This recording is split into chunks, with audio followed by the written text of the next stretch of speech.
Hi! Welcome back po muli sa howtogreatfilipino.com. Ngayon po ang ituturo ko sa inyo ay ang atsara. Medyo mahirap pong gawin to. Ito po ang ating mga kakailanganin. Green papaya. Kung gusto nyo, i-cut nyo siya, julienne cut. Shinredded ko na siya. Meron tayo ritong sugar. Meron tayo ritong whole peppercorn or pamintang buo, garlic, salt. Meron din tayo ritong raisin, vinegar, red onion. Meron tayo ritong ginger, carrots. Kung gusto nyo, i-cut nyo rin siya ng bulaklak or ng julienne. Meron din tayo ritong bell pepper. Kung gusto nyo pong gumamit ng kulay dilaw or red na bell pepper, mas maganda rin po. So, mangyari lang po, ang gagawin natin is i-mix natin yung ating salt sa ating green papaya. Tapos, i-overnight natin siya sa ating fridge.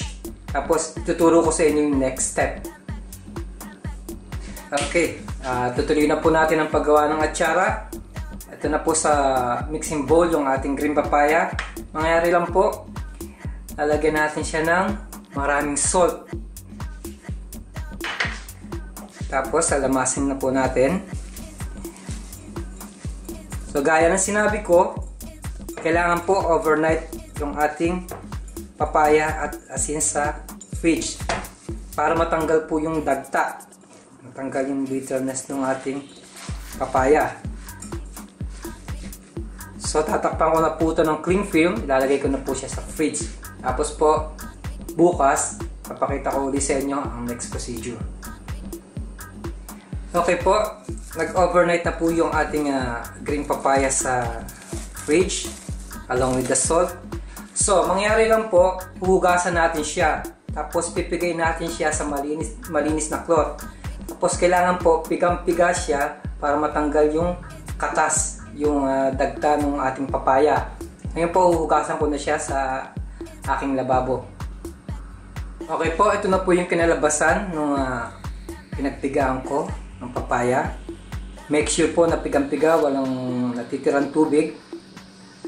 Ngayon po, lalagay na po natin yung mga ingredients.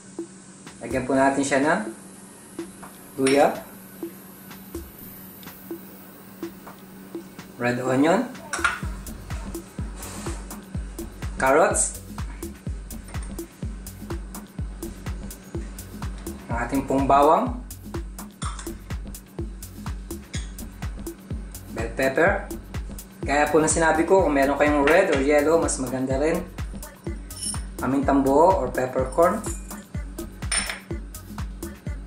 raisin, sugar,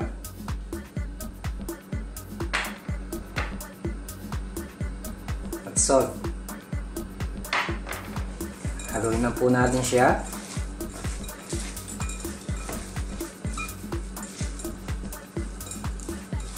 Make sure po na combine yung lahat ng mixture. Nahalo na natin siya ng mabuti. Ngayon po, next step, gagawa na po tayo ng syrup na isasali natin dito sa ating atsara. Pupunta na po tayo sa ating cooker. So ngayon po, gagawa na tayo ng syrup sa cooking pot. Lagyan na po natin ng vinegar.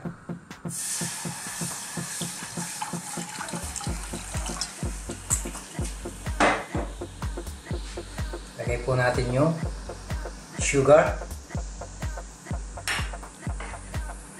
at ang salt. So, haluin lang po natin. Hihintay lang natin ma-dilute o matunaw yung ating salt at ang ating sugar. Pag natapos na natin itong ating brine solution, tsaka natin siya isasama sa ating mixture ng papaya. Pero, before that, kailangan po i-cool down nyo siya. Huwag nyo siyang ihahalo ng mainit sa ating mixture ng vegetables. Okay po, malamig na po yung ating syrup na niluto, yung ating brine solution. Ngayon, ihahalo na po natin siya.